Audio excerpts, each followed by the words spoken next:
The Celestial Alliance has been formed at last, and the Unified Solar Republic has completed its expansion plans. Now the real work can begin. Hey there, Legion, it's Hadrian. Thank you for being here. Let's play some more Stellaris Federations in our final Federation 2 series. So we founded our Federation, finally. No pun intended. At the end of the last episode. We are currently losing Federation experience. This is the new notification that popped up at the end. But I wanted to talk about something that I didn't talk about. Well, a number of things, actually, that I didn't talk about at the end, because it was at the end, and this is worth talking about at the beginning of an episode. First of all, there are different types of federations in the game. Now, to be clear, we only had one option, and that was one of the reasons that I went with Galactic Union. The other reason is that Galactic Union is the one that I wanted. The options are generally either ethic or civic driven, so you have to be a megacorp or merchant guild civic for a trade league. You have to be materialist or fanatic materialist, or have machine intelligence authority if you want a research cooperative, and so on and so forth. There are different types of alliances that have different sets of laws and different ways in which they are led. So a hegemony, for instance, would be something that if I founded a federation as the Roman Star Empire, I might be more likely to either lead a martial alliance or a hegemony. So federations of this type are most often built around one powerful empire surrounded by lesser satellite states. And the laws that you can pick as the federation levels up, which are all on this tab, change depending on which federation type that you have. So we'll talk more about that as we move through the system. Right now, we're a level 1 Galactic Union, which means diverse ethics, as we talked about at the end of the last episode, impose a 50% smaller penalty to Federation cohesion. But because of our diverse ethics, we still are really suffering because we need to convert to militarism, and then we'll have less of a problem. Another thing that we can do to fix the XP loss problem is we can assign an envoy. I no longer need an envoy to improve relations with the Rock-Rock-High Kingdom because we're in a federation with them. So, I mean, there's an argument that I probably still do, but I'm going to go ahead and say that I want Arjun to join the Federation cohesion. And now you can see that, or to join the Federation, rather, as an envoy, to head over to the Federation, to be an envoy to the Federation, as opposed to being an envoy to another empire, or being an envoy to the Galactic Community, for instance, which is another thing that you can do with your envoys now that the Galactic Community has formed. We haven't done that yet, because we've been using our envoys for other purposes, but we will earn more and be able to do that before long. Envoys they can either be assigned to, as I mentioned, another empire, they can be assigned to the Federation to help with this exact thing, to improve cohesion, which changes month by month. So our XP total will now start trending in this direction. In about 1 month's time, this will be 3.48, etc., etc. So it's going to be a while. We're going to be losing experience for some time, which means we're not going to actually start leveling the Federation up. Once we are gaining experience, once we're on this side of the bar, we will start moving slowly toward having these bonuses. For instance, level 2, you have officer exchange, which means the amount members contribute towards the Federation naval capacity counts for 25% more. New members to the Federation impose a 50% smaller cohesion penalty to the Federation. And you have additional envoys if you're the president of the Federation. You get a free envoy. Right now, we're the president. And let's actually take a quick look at... Yeah, right now, succession is set to rotation. So the presidency is rotated between member empires when a term ends. And currently that is every 20 years. These are our current laws. We have equal vote weights. Subjects can join. So if the Rock were to have like a vassal empire, war declaration is by unanimous vote. Invite members is by unanimous vote. Kick members is by majority vote. There are ways as you move through this that you can, like if you change Federation centralization, that you can unlock higher level laws. You can see these icons corresponding to one another, which allow you to exert more power as a certain state. So again, diplomacy is much more robust. And if I were to really sit down and try and explain all the nuance of the system, not only would I probably not cover it all because I haven't played that much with it, but we would take up this entire episode. So that's the basic gist of what we're going to be focusing on. We need to get cohesion up. We can do that by changing our ethics. And now that we are making so much influence, we should have an easier time promoting militarism within the Unified Solar Republic. One thing that's going to make that a little bit dicey, haven't talked about this yet. We did pick one vision, which means that the governing ethics attraction is 50% stronger. Now, this is also giving us monthly unity and pop amenities bonuses, but the fact that our current governing ethics are stronger as a result of having one vision means we have some different approaches for how we can deal with the switch to militarism, which is going to be happening relatively soon. Now, right now, the wealth promotion group is unhappy because we don't have a defensive stance, but I really don't care. Checking my factions to see if there's anything else I can do. Liberty Now is very happy. Council of High Technology is not happy because we are currently a dull edge. We're not leading in the technology game. Operation Battlecry is the faction that we want to embrace. Now, what I can do is I can promote them, which will take 2 monthly influence away. This will make their ethics more attractive to our population as long as it's active. I could also embrace them. But this would displease, and it would take a lot of influence. We have to build towards that. So this would displease the other factions in the Empire. So what I'm going to start doing, since I have this much influence coming in, 5.34 now, and we have officially captured all the territory that I need, I'm going to begin promoting the militarist ethics, which will make more pops start becoming militarist and improve cohesion in our Federation as well. Now, before we unpause, I also have some stuff going on some of my worlds that I would like to take care of. We have some blockers to clear. Let's do that. And then I think my leader, yep, they've already met their mandate. That's good. That's finally taken care of. All right, so those are going to be cleared. And then once they're cleared, another thing we can do with our influence is finally start expanding our colonies, which is quite nice. And then I'll start thinking about maybe converting districts back and forth. I had a few people in the comments saying maybe you should convert districts between, your main production districts and just turn them into city districts, or vice versa. But not just yet. We're going to do expansion first. I think that shortage is going to change. I'm not quite sure why it's showing that profound of a shortage, but it might be because I just loaded the game up. Stellaris is funny that way. But in case it's not wrong, let's go ahead and say that we want to build some energy districts, shall we?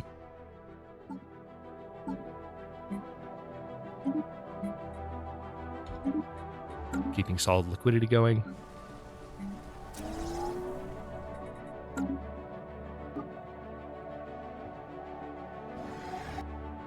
No, definitely showing 160. It may have to do with the new ships that we're building, possibly. Or it could just be Empire Sprawl. Ooh, interesting. Greetings, humans. As you no doubt know, we Hisma are dedicated to the study and conservation of all forms of life in the galaxy. We have studied your species and determined that the Unified Solar Republic is unlikely to last for more than a few centuries at best. To ensure the continuation of the human species should the worst befall your empire, we would like to acquire a part of your population for our endangered species preserve. We will construct a special reservation that perfectly mirrors the natural habitat of your species, and its population will be well taken care of and protected from all harm, so you need not worry on their behalf. So what do you say? Will you contribute to our preserve and safeguard the future of your species? Very well, you will have your contribution, and you could say, our people are not for sale. Now, something that's interesting about this from a narrative perspective, I always kind of hemmed and hawed about this which is to say, if you don't know that phrase, I've kind of gone back and forth on this because it's framed as where you just basically give a portion of your population, a very small, like, how many pops is it? A human pop? Yeah, it takes one human pop, okay? Just one, away from any of these planets. So if you're curious what that means, one of those numbers, that growth metric, this is pops.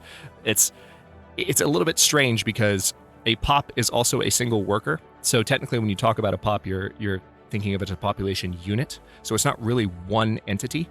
It's a group of people, and you're giving up one of those. That's it. And it makes it sound as though you're doing it against their will. But not necessarily. You could totally say right now that we are doing like an application program on Earth where we say, hey, if you guys want to do this, this stagnant ascendancy is offering to give you basically a paradise to live in, and you'll be well taken care of. So, you could do that. Now, this is going to reduce happiness for 10 years, but this makes the Hisma Forerunners much more likely to like us. So I'm going to say very well, you will have your contribution. And let's stay on speed 2 for now. I'm going to look around with my construction ships, excuse me. We are being hailed. Oh, interesting. The Eon Star regime wants association status with our Federation. That we can do. System survey And that should help with concluded. cohesion, at least after a while, because their ethics are more aligned with ours. We might not bring them fully into the Empire. Let's see how that changed things. Yeah, cohesion is still... Construction completed. Yeah, right now our total cohesion is 36, but its monthly change is A war 0.2. has erupted. Okay, wait a minute. Hang on. These numbers are not changing the way that I thought they did.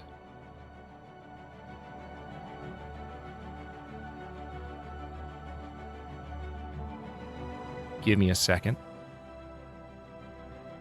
Based on negative 36 cohesion.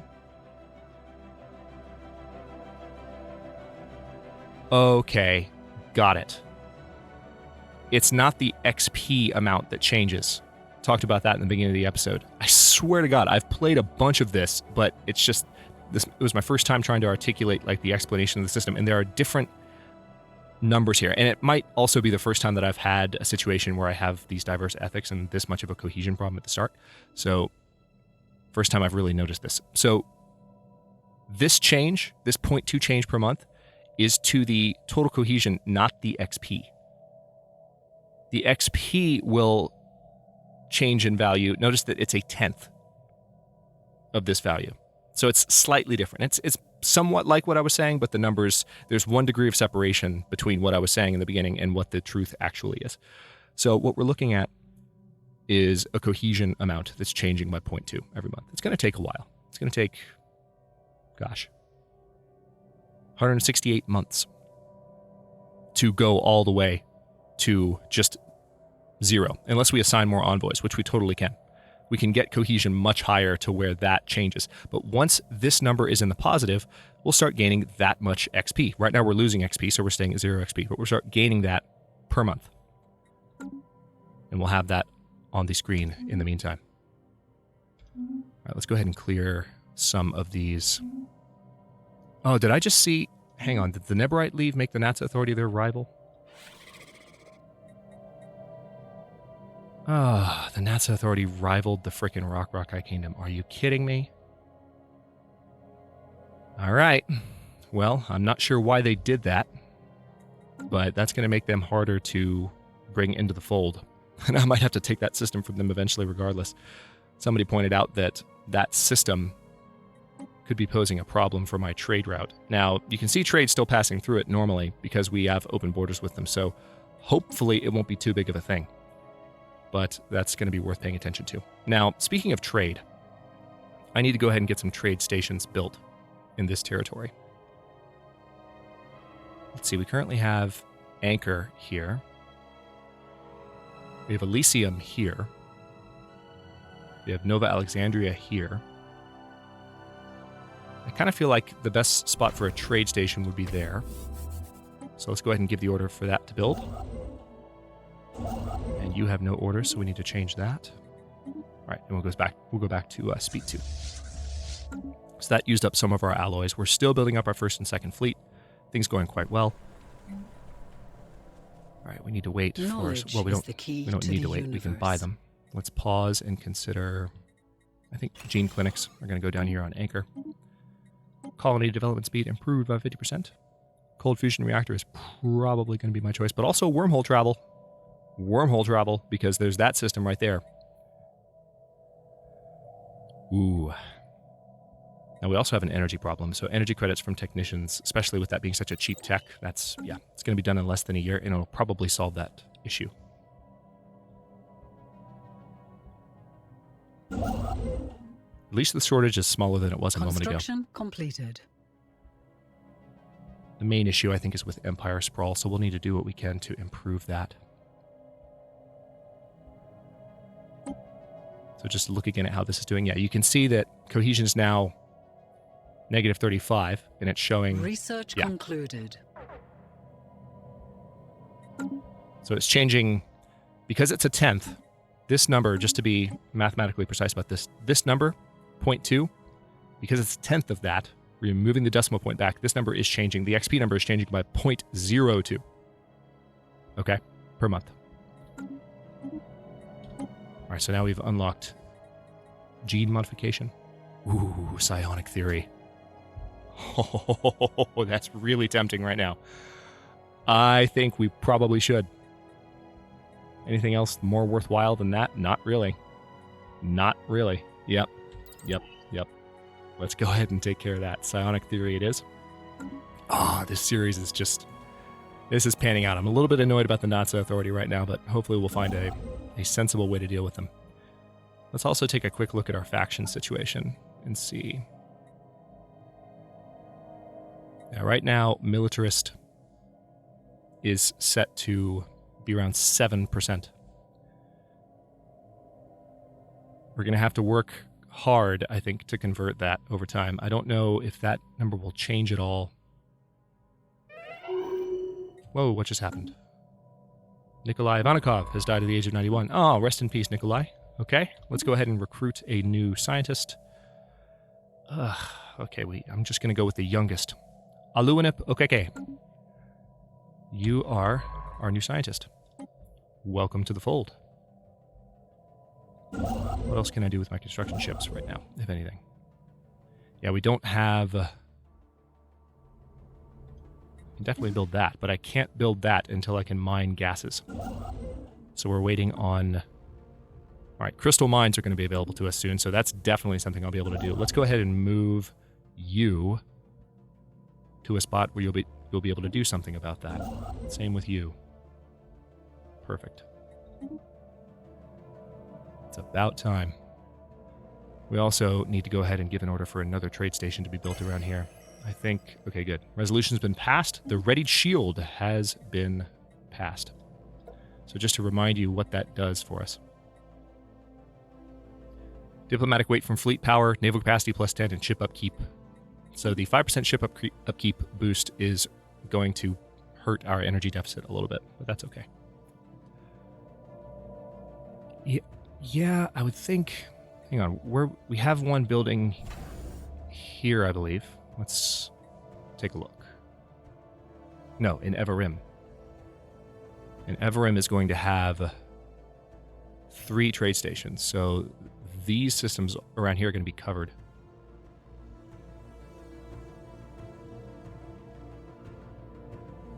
Interesting. 1, 2, 3. I think it still makes the most sense to put one here. This is near New Roanoke. We'll have another trade station set up there. This is all just to collect trade value, and this will really help with the energy situation. I should have honestly done this a little bit sooner, but we've been focused on building ships, and that definitely paid dividends survey concluded. In terms of making the rock more susceptible, more amenable, I suppose I should say, to federating with us. Okay, so we want to re-up this. Damn it! That is so frustrating!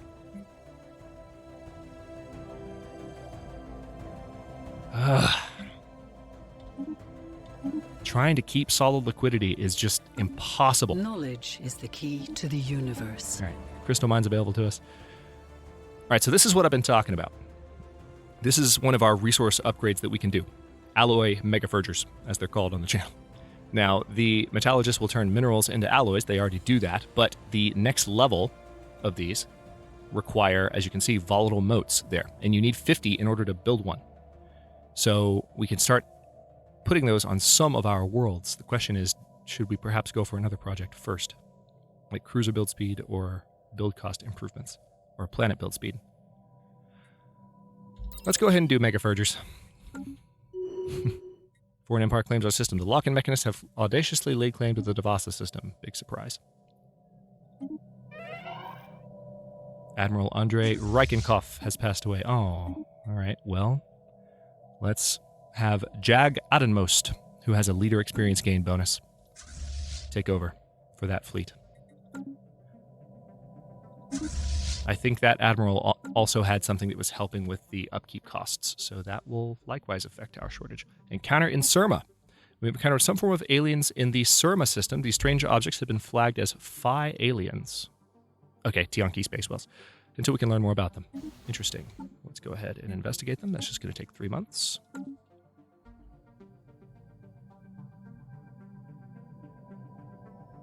Station's still building, and there are more that I can build.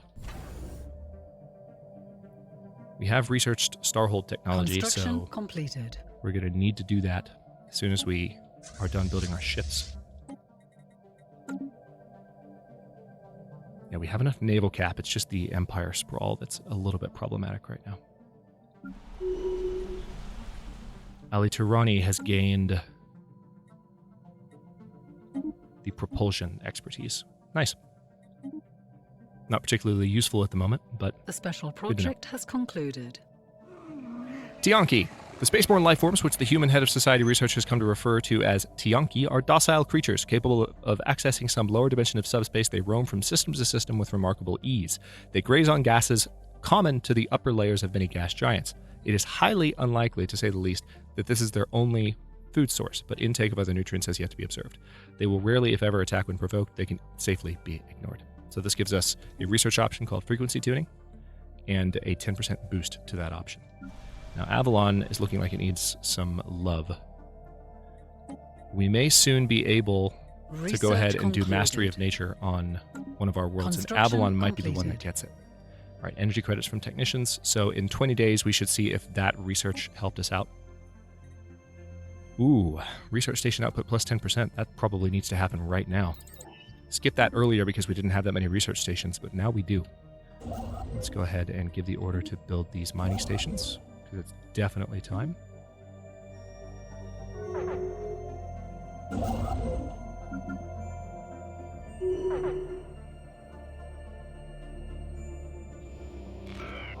Consumer goods, we have a rather profound shortage right now.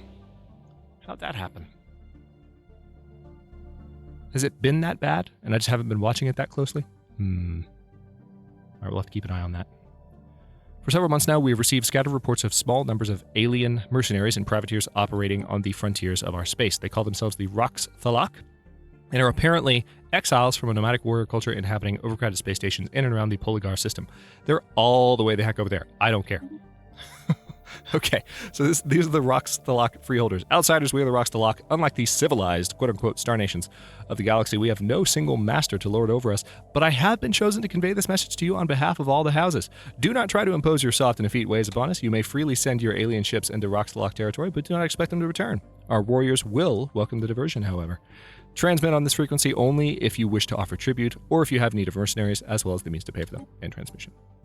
Don't care. Okay, let's go ahead and start solving our issues a little bit here. Not quite at 100 influence just yet, but we're getting there.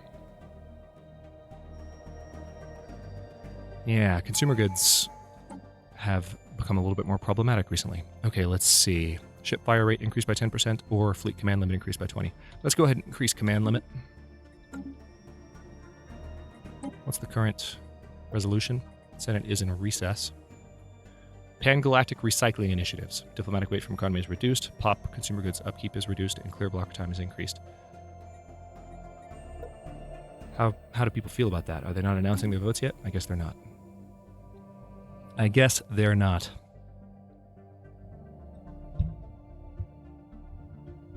System survey concluded. Almost 200 influence so that we can begin expanding on Avalon. Let's also take another look at our factions. Oh, wait, hold on.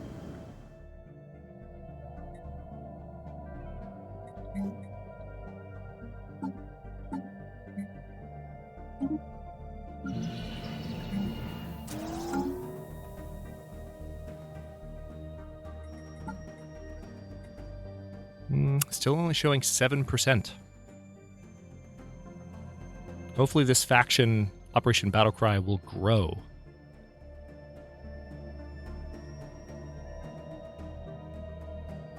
Hang on, I'm reading some tooltips. The approval of a faction represents how pleased it is with the current status quo and may affect the happiness of its pops. The higher the faction's approval and support, the more influence we gain from it.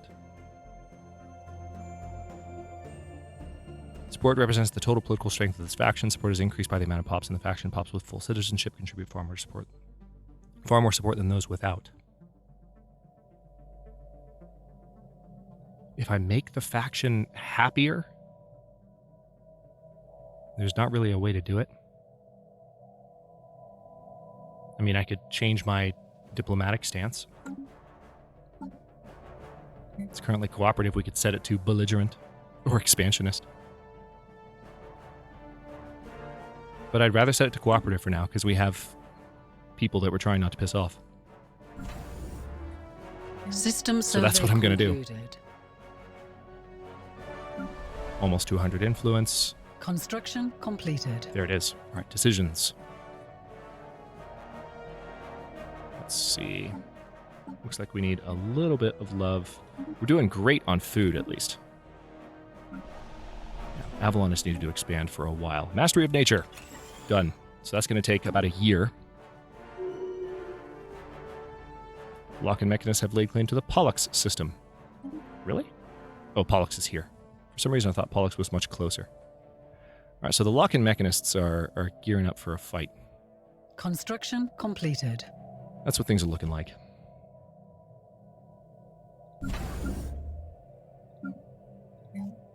A couple of trade hubs here. The question is, do I focus on upgrading the Starhold first? Or do I build more ships first? The eternal catch-22. Well, not quite eternal. But knowledge is the key to they'll the both universe. Help. Okay, research station output has been improved by 10%. The energy nexus could come in handy. So could barrier point defense. So could the cold fusion reactor. Let's go ahead and do the cold fusion reactor. If we're going to be in a fight soon, I want to have enough power on my ships as upgrades come in. Also, I'm going to need to mitigate this consumer goods situation. As much as I hate it.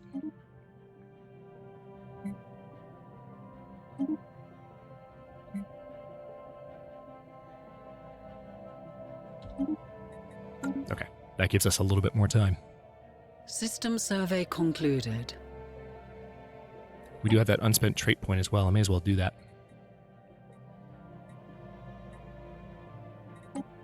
Let's go ahead and create a template. We're going to remove wasteful. Talked about this in the beginning of the series.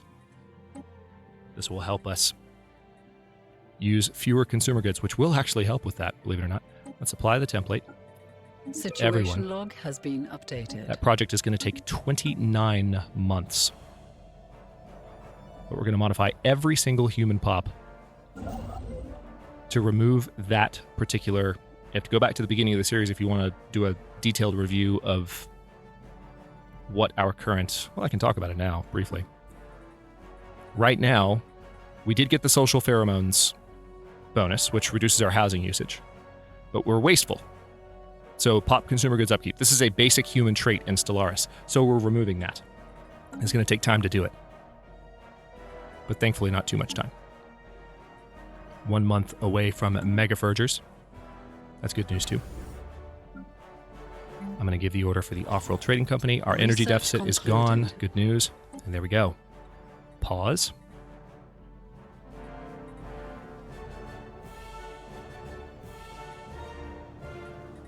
All right, so both of these are the buildings that you can have on planets to manufacture rare resources. Synthetic crystal plants is probably going to come in handy, but if we have a potential defense situation coming up, I would rather have Star Fortresses researched as soon as possible. So let's get that done. And we're about 29 minutes into the episode too, so I'm going to go ahead, hang on, 3, 2, 1. I'm going to go ahead and stop this episode here. In the next one, we're going to continue focusing on fixing our consumer goods shortage, which should be mostly resolved, again, by this project, which is going to take 2 more months, and then we'll just have to make sure that no other human pops need to be modified, which will take much less time, because sometimes there could be stragglers. And after that, hang on, let's also make sure that we've gotten all of our crystals, which we probably haven't, to tell you the truth, because there's a lot out here. I was going to send you to Pandal, and then something sidetracked me. Any crystals in our territory up here? I really would like to add this stuff to my territory as well, but we're not quite there yet. Okay, no crystals elsewhere. But we do finally have some crystal income. +2 to be precise, about to be +3.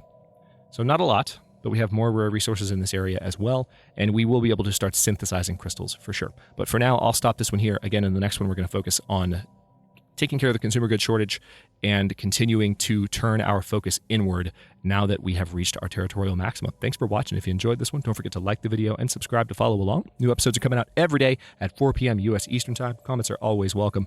Let me know what you think, and I'll see you next time.